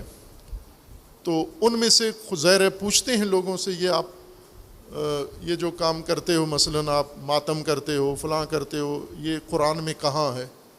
تو ظاہر مومنین کرتے تو ہیں لیکن انہیں پتہ نہیں ہے کہاں، تو وہ علماء کی طرف رجوع کرتے ہیں۔ کئی دفعہ مجھ سے کہا، مومنین نے آ کر تقاضا کیا جی کہ یہ اعتراض ہوتا ہے ہم پر، اہل سنت اعتراض کرتے ہیں کہ اس کی دلیل قرآن سے دیں جو آپ کرتے ہیں، تو پھر وہ مجھے کہتے ہیں کہ آپ قرآن سے نکال کر دیں یہ کام۔ تو میں انہیں کہتا ہوں یہ کام کرنے سے پہلے قرآن کی طرف رجوع کرنا تھا نا، کام کر کے پھر اعتراض اس کے اوپر شروع ہوا ہے، اب قرآن کی طرف آئے ہو، تو پہلے ہی قرآن کی طرف رجوع کرتے کہ قرآن اس طرح کا کوئی حکم دیتا ہے یا نہیں دیتا۔ بہرکیف وہ ذاکر صاحب سے انہوں نے یہی کہا جی کہ ہم پر شدید اعتراض ہوتا ہے تو انہوں نے کہا کیا اعتراض ہوتا ہے؟ انہوں نے کہا یہ اعتراض ہوتا ہے کہ ہم یہ ماتم کرتے ہیں، ہم فلاں کرتے ہیں۔ تو انہوں نے کہا کہ یہ تو سب میں قرآن سے ثابت کر کے دوں گا، اس میں کیا مسئلہ ہے، قرآن میں تو کھلا لکھا ہوا ہے۔ تو انہوں نے کہا میں نہ صرف یہ ثابت کروں گا، ہر چیز ثابت کروں گا، جلوس ثابت کروں گا، ماتم ثابت کروں گا، جلوس ثابت کروں گا، روٹ بھی ساتھ بتاؤں گا قرآن سے کہ روٹ کیا ہے، قرآن نے بتایا ہے۔ تو لوگ بہت خوش ہوئے، ظاہر ہے ایسے ذاکر کو تو ڈھونڈتے ہیں، تو وہ بیان کرنے سے پہلے ہی نعرے لگا دیے انہوں نے کہ ایسی چیز آ گئی اب جو ہر چیز قرآن سے ثابت کرے گا۔ تو انہوں نے کہا کرو قرآن سے ثابت۔ تو انہوں نے کیا قرآن سے ثابت، وہ فوت ہو گئے ہیں، خدا رحمت کرے ذاکر صاحب کو، آپ جانتے ہیں، معروف ہیں، سنی ہوں گی تقریریں آپ نے ان کی۔ تو انہوں نے کہا کہ یہ جو قرآن کریم میں اللہ تبارک و تعالیٰ نے فرمایا ہے الم نشرح لک صدرک، تو یہ آیت نہیں پڑھی؟ ان کا پڑھی ہے۔ تو کہا اس کا مطلب کیا ہے؟ اس کا مطلب یہ ہے، چونکہ ساری چیزیں تو ہیں اس میں، الم نشرح لک صدرک، علم کا جلوس نشتر پارک سے صدر بازار تک، خوب جلوس نکل آیا، سارا ثابت ہو گیا انہوں نے۔ اس طرح سے جمہوریت بھی ہو بہو ایسے ہی ذاکروں نے، جمہوریت کے ذاکروں نے جمہوریت بھی نکالی۔ کہاں ہے جمہوریت؟ شاورہم فی الامر وامرہم شورا بینہم۔ ان سے پوچھو کہ بدہضمی کے مریضوں، تم نے پہلے مشورہ کا معنی پتہ ہے کیا ہوتا ہے؟ مشورہ کس لفظ سے بنا ہے؟ یہ لفظ مشورہ اب تو اردو میں رائج ہے، مشورہ عربی لفظ ہے، قرآن میں استعمال ہوا ہے، اور اس لفظ سے اور بھی بہت سارے الفاظ بنے ہوئے ہیں۔ کبھی لغت کی طرف رجوع کیا ہے، کبھی قرآن کی طرف رجوع کیا ہے کہ اس کا معنی ہی دیکھ لیں ہم، معنی کیا بنتا ہے اور ہم کر کیا رہے ہیں، کیا نکال رہے ہیں ہم۔ مشورہ کا معنی اردو میں کیا کرتے ہیں؟ مشورہ یعنی رائے دینا، رائے لینا، اور رائے لینا، رائے دینا یعنی رائے دینا اور رائے سے فیصلے کرنا، رائے دینا، فیصلے کرنا، اور اہم چیزوں کے بارے میں فیصلے، جیسے مملکت کے بارے میں رائے دینا اور فیصلے کرنا، یہ مشورہ ہے۔ مشورے سے فیصلے ہوں، مشورے سے رائے دیں سارے اور مل کر سارے فیصلہ کریں، اس کو مشورہ کہتے ہیں۔ خوب اب ہم آتے ہیں قرآن کی طرف اور لغت کی طرف، اور پھر امیر المومنین کی یہ وصیت سمجھتے ہیں۔ یہ عربی لفظ ہے مشورہ، اور عربی قاعدے قانون کے مطابق یہ ایک بنیادی لفظ سے نکلے ہیں یہ سارے الفاظ، مشورہ، مشاورت، شورا، شاور، مشاورہ۔ وہ بنیادی لفظ ہے شور، شور نہیں، شور ہندی لفظ ہے یا فارسی ہے؟ شور فارسی لفظ ہے، وہ بھی شور سے ہی نکلا ہے، لیکن ہم شور کہتے ہیں اس کو، گل گپاڑا جس کو آوازیں زیادہ آنے کو شور کہتے ہیں ہم۔ شور کا مطلب ہوتا ہے شور و شوق، یعنی جذبہ، اندر ابھرا ہوا احساس اگر انسان کے اندر پیدا ہو، اس کو فارسی میں شور کہتے ہیں۔ شور و شوق، شور حسینی یعنی جذبہ حسینی، یا شور وطنی، وطن کا جذبہ، اندر ابھرنے والا جوش، اس کو فارسی میں شور کہتے ہیں، لیکن ہم اس کو غل گپاڑے میں استعمال کرتے ہیں۔ لیکن یہ شور ہے، شور، شین کے اوپر زبر ہے، واو اور رے، یعنی اصل لفظ ہے شین واو رے۔ اس کا معنی کیا ہے؟ اس کا معنی رائے دینا، مشورہ لینا، کونسلنگ نہیں ہے اس کا معنی۔ اس کا معنی لغوی جو عرب استعمال کرتے تھے، قرآن سے پہلے بھی، قرآن کے بعد بھی، اور آج بھی عرب اس لفظ کو استعمال کرتے ہیں۔ شہد اب تو آپ کو تو بوتلوں میں میسر ہے، لیکن اصلی تو مکھی بناتی ہے، شہد کی مکھی، یہ پھولوں پہ بیٹھتی ہے، درختوں پہ بیٹھتی ہے، پتوں پہ بیٹھ کے ان کا رس لے کے پھر چھتا بناتی ہے۔ یہ چھتا بنا کر اس کے اندر بہت ہی اعلیٰ ترین غذا، مصفہ ترین چیز، یہ اللہ کی حکمت ہے، ایک مکھی کے ذریعے سے خالص ترین، پاکیزہ ترین چیز شہد کے نام سے بنتی ہے۔ خوب مکھی یہ اس اپنے ہدایت کے مطابق جو اللہ نے اس کو کی ہوئی ہے، اس کے مطابق یہ سارا بنا کے چھتے کے اندر بڑی حفاظت کے ساتھ شہد کی حفاظت کا انتظام آپ دیکھیں تو پھر آپ یہ صنعتی دنیا نے جو حفاظتی بندوبست کیے ہیں یہ بھول جائیں گے. آپ کبھی غور کریں شہد کی مکھی کا چھتا بنانا کس مادے سے بناتی ہے, کتنا پائیدار ہوتا ہے, کتنا واٹر پروف ہوتا ہے, کتنا وہ ڈسٹ پروف ہوتا ہے چھتا اس کا, کتنا وہ جھٹکا پروف ہوتا ہے. فوق العادہ غیر معمولی انجینئرنگ کے ساتھ جس سائز کے خانے بناتی ہے اس کے اندر, اور جس پیمائش کے ساتھ, جس انجینئرنگ کے ساتھ, جس ڈرائنگ ڈیزائن کے ساتھ, غیر معمولی انسان تعجب کر اٹھتا ہے اس کے کام کے اوپر. اور پھر اس کے اندر یہ رس جو لے کر آتی ہے پودوں کا, اس کو پروسیس کرتی ہے. نہ یہ کہ اسی طرح اٹھا کے جیسا گوالا بھینس سے دودھ نکال کے آپ کے ڈولے میں ڈال جاتا ہے. گوالا خود پروسیس نہیں کرتا, بعض کرتے ہیں, پانی ڈال دیتا ہے. بہت اچھا گوالا وہ ہے جو نلکے سے پانی ڈالتا ہے, وہ بھی مومن ہے. جو جوہر سے پانی ڈال دیتا ہے, گندا گٹر سے پانی ڈال دیتا ہے, وہ بھی بالآخر ہمارا ہم وطن ہے. وہ پروسیس کرتا ہے, لیکن اگر نہیں کرتا, خالص دودھ آپ کو دیتا ہے, جیسا بھینس نے دیا تھا ویسا آپ کو دے کے چلا گیا. مکھی یہ کام نہیں کرتی کہ جیسا پھول سے وہ رس نکالا ویسا آ کے چھتے میں ڈال دیا. نہ, اس کو پروسیس کرتی ہے. اس کے اندر خود مکھی کے اندر اللہ تبارک و تعالیٰ نے وہ نظام رکھا ہے, وہ جو اندر اس کے رطوبتیں ہیں وہ اس کے ساتھ شامل کرتی ہے, پروسیس کرتی ہے اس کو. ورنہ آپ اسی پھول سے جس سے مکھی نے رس نکالا ہے آپ پھول لے کے نچوڑ لیں, نہ شہد نکلے گا, نہ یہ ذائقہ نکلے گا, نہ یہ ٹیسٹ نکلے گا, نہ یہ مزہ ہوگا, کیونکہ وہ سب کچھ مکھی نے اس کے اندر ڈالا ہے.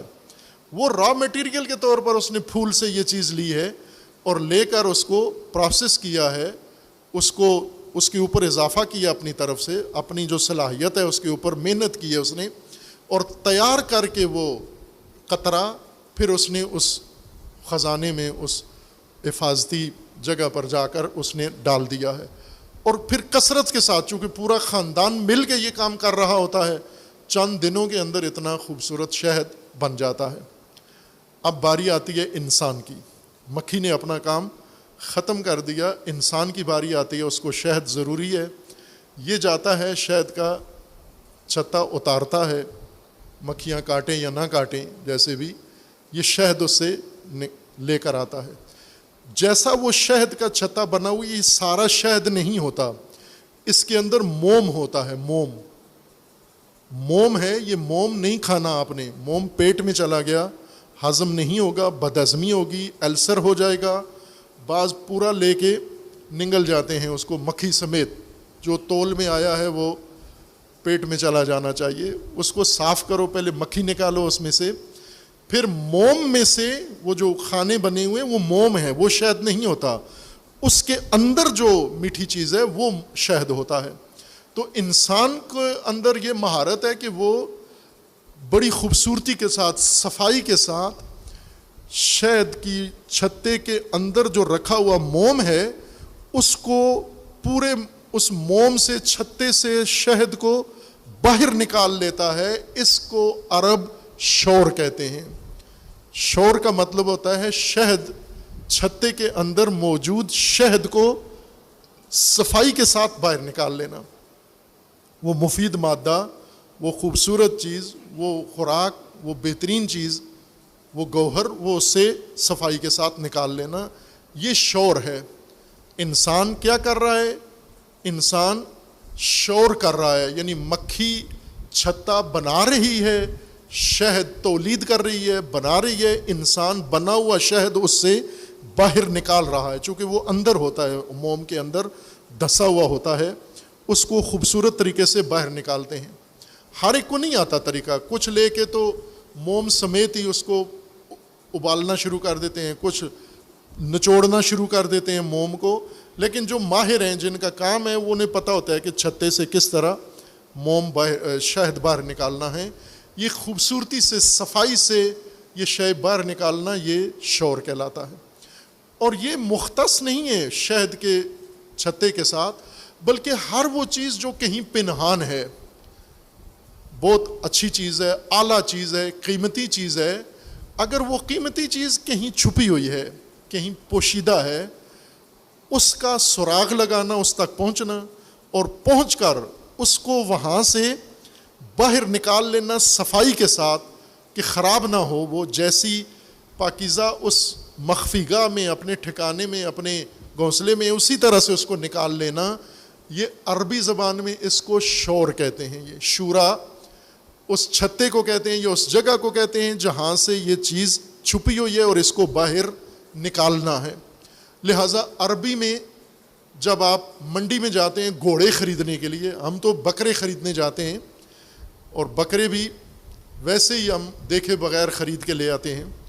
ابھی تو آپ کو شیعہ سنی بکرے کا تو پتہ ہے نا کہ شیعہ بکرا کیا ہوتا ہے اور سنی بکرا کیا ہوتا ہے۔ وہ اہل سنت کے مولانا بتا رہے تھے کہ ہمیں کہا گیا جی کہ شیعہ شخصیات کو آپ نے قربانی کے بکرے گفٹ کرنے ہیں، ہدیہ دینی ہے۔ تو انہوں نے کہا ہم ایک بکرا لے کر ایک معروف شیعہ شخصیت کے گھر چلے گئے، اور انہیں بتایا جی کہ ہمارے قائد صاحب نے، وہ اہل سنت قائد ہیں، انہوں نے حکم دیا کہ یہ بکرا ان شخصیات کو دے دیں، اس میں آپ کا بھی نام ہے تو یہ وصول کریے بکرا۔ وہ شیعہ شخصیت میاں بیوی دونوں باہر نکلے، شکریہ ادا کیے بغیر سیدھا ہماری طرف نہیں دیکھا، کچھ بھی نہیں کیا، سیدھا بکرے کی طرف گئے، اور بکرے کا ایسا جائزہ لیا انہوں نے، کہا کہ ہم سمجھ گئے کہ گڑبڑ ہو گئی ہے۔ تو ان کا چہرہ دیکھ کر ہمیں پتہ چل گیا کہ غلطی ہو گئی ہے، ہم توجہ نہیں رکھتے تھے۔ تو کہتے ہیں میں نے انہیں کہا جی کہ آپ صرف 10 منٹ مجھے دیں، غلطی سے سنی بکرا آ گیا آپ کی طرف، میں ابھی جا کے شیعہ بکرا لے کر آ جاتا ہوں۔ اب ہم تو منڈیوں میں بکرے خریدنے جاتے ہیں اور جا کے باقاعدہ ٹیسٹ کرتے ہیں، شیعہ بکرا ہونا چاہیے،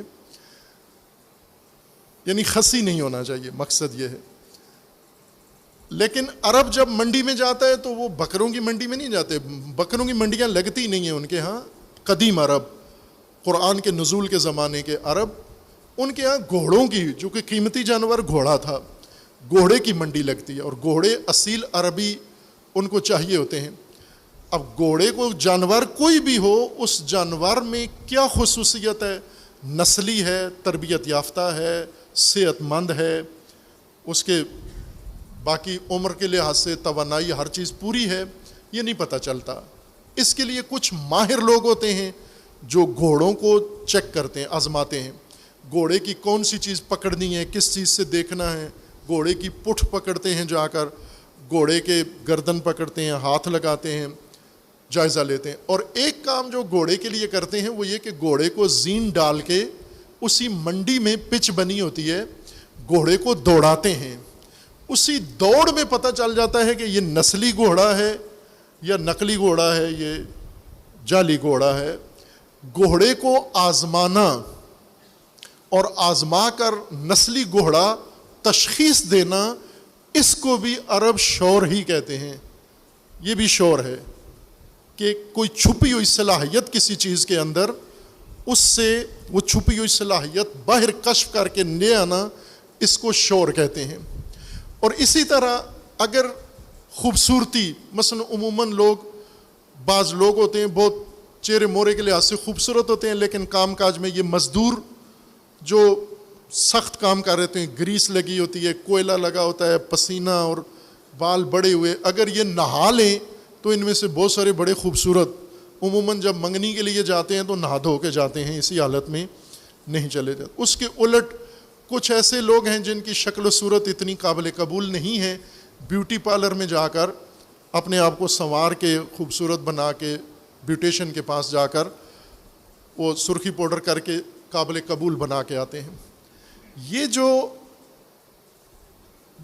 خوش صورت نہیں ہے، خوبصورت نہیں ہے، خوبصورتی بنا کے آئے ہیں، یہ اور لفظ ہے اس کے لیے عربوں کے ہاں۔ یہ دھوکے کے زمرے میں آتا ہے، یہ فراڈ کے زمرے میں آتا ہے، یہ اور اگر اس کو زینت کہیں تو بھی کہہ سکتے ہیں، لیکن وہ خوبصورتی جو چھپی ہوئی ہے کسی کے اندر، مثلا چہرے کی خوبصورتی ہے لیکن چھپی ہوئی ہے، اگر وہ خوبصورتی کوئی نکال لے باہر، یا کسی کی شخصیت کے اندر کوئی خوبصورتی ہے، مانوی خوبصورتی ہے، اگر وہ خوبصورتی کو کشف کر کے باہر نکال لے، حسن و جمال اس کو بھی عرب شور کہتے ہیں۔ جو چیز بھی پنہان ہو، مخفی ہو، چھپی ہوئی ہو، اور وہ پاکیزہ ہو، اچھی ہو، دل پذیر ہو، اس کو وہاں سے باہر نکال کے کشف کر لینا، برملا کر دینا، سب کے سامنے لے آنا، اس کو عربی زبان میں شور کہتے ہیں۔ اور یہ جو مشورہ ہم جاتے ہیں کسی کے پاس، میں یہ کام کرنے جا رہا ہوں آپ بتائیں، اس سے مراد رائے دینا نہیں ہوتا۔ مشورہ رائے دینے کو نہیں کہتے، رائے دینے کے لیے الگ لفظ موجود ہے قرآن کریم کے اندر۔ مشورہ رائے دینے کو نہیں کہتے، نہ ووٹ دینے کو کہتے ہیں، نہ کاؤنسلنگ کو کہتے ہیں۔ چھپے ہوئے نقطے، پنہان نقطے، یعنی میں ایک کام کرنا چاہتا ہوں، اس کام کے اندر چھپے ہوئے بہت سارے پہلو ہیں جو مجھ پر واضح نہیں ہیں۔ مثلا میں گاڑی خریدنا چاہتا ہوں لیکن ہر چیز مجھ پر کلیئر نہیں ہے، واضح نہیں ہے۔ وہ جو پنہان نقطے ہیں تجربہ کار آدمی کو پتہ ہیں، چونکہ میں سرسری دیکھنے والا ہوں، وہ گہرا دیکھنے والا ہے۔ وہ جو پنہان چیزیں ہیں، چھپی ہوئی چیزیں ہیں، میری نظروں سے اوجھل ہیں، وہ نکال کے مجھے بتا دے، اس کو مشورہ کہتے ہیں۔ پنہان پہلو، کسی شے کے چھپے ہوئے پنہان پہلو نکال کے کسی کو دکھانا، یہ مشورہ ہے۔ یہ استشار یعنی کسی سے پنہان پہلوؤں کے بارے میں ہدایت لینا، رہنمائی لینا، یہ استشار ہے۔ اور اشارہ، جیسے اسی لفظ شور سے، مشورے سے ایک لفظ ہے اشارہ، اردو میں استعمال ہوتا ہے۔ اشارہ کر رہے، وہ اشارہ کر رہے، ہاتھ کا اشارہ، آنکھ کا اشارہ، چہرے کا اشارہ، اشارے کرتے ہیں ہم۔ یہ اشارہ بھی مشورے سے ہی نکلا ہے۔ خوب اشارے کا مطلب رائے دینا ہے، جمہوریت ہے اشارہ۔ اشارے کرتے ہیں، فلاں آدمی نے اشارہ کیا فلاں کو، یہ اشارہ جب کیا تو کیا مشورہ دیا اس نے آپ کو؟ اشارہ بھی تو اسی لفظ سے بنا ہے، شور سے بنا ہے، شاورہ سے بنا ہے۔ اشارہ کا مطلب کیا ہے؟ اشارہ کا مطلب یہ ہے، مثلا اشارہ کیا ہوتا ہے؟ ابھی ایک فرد اس جمعیت کے اندر پوشیدہ ہے، مخفی ہے، سب کی نظروں میں نہیں ہے۔ اشارہ کا مطلب یہ ہوتا ہے کہ اس پوشیدہ کو سامنے لے آنا، معلوم کر لینا۔ یا انسان کے کپڑوں پہ کوئی چیز لگی ہوئی ہے، آپ نے اشارہ کر دیا، یعنی یہ چھپی ہوئی چیز، کپڑے کے اندر داغ ہے، دھبا ہے، کوئی چیز ہے چھپی ہوئی ہے، نظروں میں نہیں آ رہی، آپ نے اس کو برملا کر دیا، نمایاں کر دیا، پنہان پہلو کو روشن کر دیا، آپ نے واضح کر دیا، آپ نے اشارہ کیا۔ اشارہ کا مطلب یہ ہوتا ہے کہ وہ نقطہ جو دوسروں کی نظروں میں نہیں ہے، ہم اسے نمایاں کر کے دوسرے کی نظروں میں لے آئیں، یا اس کی توجہ اس نقطے پنہان چیز کی طرف کر دیں۔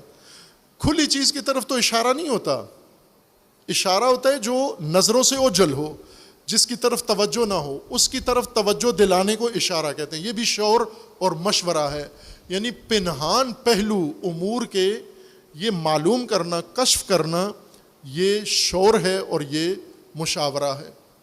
اور اب یہاں سے اس سے جمہوریت کہاں سے آ گئی؟ ووٹ دینا، رائے دینا، فیصلہ کرنا، یہ تو پنہان نقطے، ہر چیز میں پنہان پہلو ہوتے ہیں، اور ہر آدمی کو ہر پہلو نہیں معلوم ہوتا۔ مجھے کچھ پتہ ہے، کچھ پہلو میرے لیے پنہان ہیں، وہ جو مجھ پر پنہان امور ہیں وہ میں دوسرے سے جا کر رہنمائی لے لوں۔ یہ پنہان امور کو کشف کرنا مشورہ ہے، نہ کہ رائے دینا۔ جی ہم ایک ایجنڈا رکھتے ہیں، یہ کام ہونا چاہیے، نہیں ہونا چاہیے، آپ رائے دیں، آپ رائے۔ یہ رائے دینا، ووٹ دینا، فیصلہ کرنا، اس کو مشورہ کہنا غلط ہے، لغت میں غلط ہے، علم کے لحاظ سے غلط ہے، اصول کے لحاظ سے غلط ہے، قواعد کے لحاظ سے غلط ہے، عقل کے لحاظ سے غلط ہے۔ اب یہ غلطی ایک نے کی، بدفہمی سب کو ہو گئی۔ قرآن میں جمہوریت لکھی ہوئی ہے، وہ قرآن میں تو اللہ نے فرمایا ہے، انسانوں کو ہدایت دی ہے کہ آپ جب بھی کوئی کام کرو تو اس کے پنہان پہلوؤں کو بھی معلوم کر لو۔ وہ پنہان پہلو اگر خود نہیں پتہ تو دوسروں سے پوچھ لو جنہیں پتہ ہیں۔ گاڑی خریدنی ہے، اس کے پنہان چیزیں آپ کو نہیں پتہ، دوسرے سے پوچھ لو۔ مشین خریدنی ہے، کوئی چیز، اور کرتے ہیں یہ کام آپ۔ موبائل خریدنا، یہ کون سا خریدوں؟ ہر چیز، ہر موبائل کی مجھے نہیں پتہ، دوسرے کو پتہ ہے، اس سے پوچھ لیتے ہیں۔ وہ جو بتاتا ہے یہی مشورہ ہے۔ یہ جو اس نے مخفی پہلو آپ کو بتا دیے، اچھے یا برے، یہ مشورہ دیا اس نے۔ فیصلے کرنا، رائے دینا، ووٹنگ کرنا، اس کو عربی میں، قرآن میں کسی لغت میں شور اور مشورہ نہیں کہتے، اور جمہوریت اور چیز ہے، یہ اور چیز ہے. اور پھر تحریف در تحریف کی، یعنی قرآن بگاڑا. وَأَمْرُهُمْ شُورَى بَيْنَهُمْ. امر کے معنی کیا ہے؟ خوب آپ لغت کی طرف رجوع کرو. امر کس کو کہتے ہیں؟ امر نظام، حکومت کو امر کہتے ہیں. امرهم شورا یعنی ان کی حکومت ووٹوں سے ہونی چاہیے. وہ امر کا مطلب نظام ہے. تو پھر قرآن میں جہاں جہاں امر آیا ہے اس کا معنی نظام کرو، حکومت کرو. اللہ تبارک و تعالیٰ کا فرمانا ہے کہ عمر تو اللہ نے حکومت مجھے دی. جہاں جہاں امر آیا ہے وہاں پھر حکومت معنی کرو. آپ ہر آیت میں جا کے ہر لفظ کا اپنی مرضی کا معنی کرتے ہو. آپ کوئی قاعدے کی پابندی کرو، کسی ضابطے کی پابندی کرو، کسی علم کی پابندی کرو، رکو کسی جگہ پر کسی ضابطے پر، تاکہ قرآن اپنی ہدایت آپ کو دے. اور پھر رسول اللہ کو اللہ نے فرمایا شاورہم فی الامر، کہ اے رسول وحی میں کر رہا ہوں لیکن میری وحی میں تیرے لیے کوئی فائدہ نہیں ہے، تو لوگوں سے پوچھ جا کے مشورہ لے، لوگ جو کہتے ہیں وہ کر. تو یہ جو میں بتا رہا ہوں، آیتیں نازل کر رہا ہوں، ان کو کیا کرنا ہے؟ یہ ثواب کے لیے، ایصال ثواب کے لیے پڑھتا رہ تو، لیکن معاملات لوگوں سے پوچھ کر حل کر تو. یہ تو قرآن کا ہی انکار ہو جائے گا، یہ تو رسول اللہ کی رسالت کا ہی انکار ہو جائے گا، وحی کا ہی انکار ہو جائے گا. دین کی تو جڑ ہی ختم کر دیا آپ نے اس بدفہمی سے جو قرآن کے بارے میں پیش آئی ہے. خوب یہ اس لفظ کے بارے میں وضاحت ضروری تھی چونکہ بدفہمی اس سے پیدا ہوئی ہے.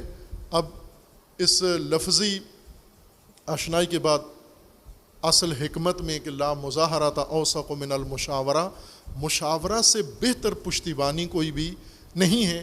اس وضاحت سے اصل حکمت کا معنی تو آپ کو سمجھ میں آ گیا ہے، لیکن تھوڑی سی وضاحت کی ضرورت ہے جسے بعد میں پیش کریں گے. اللہ تبارک و تعالی ہمیں صحیح فہم دین عطا فرمائے، ہمیں قرآن کی صحیح فہم اللہ تبارک و تعالی عطا فرمائے، اور اس فہم کے مطابق ہمیں زندگی گزارنے کی اللہ توفیق عطا فرمائے.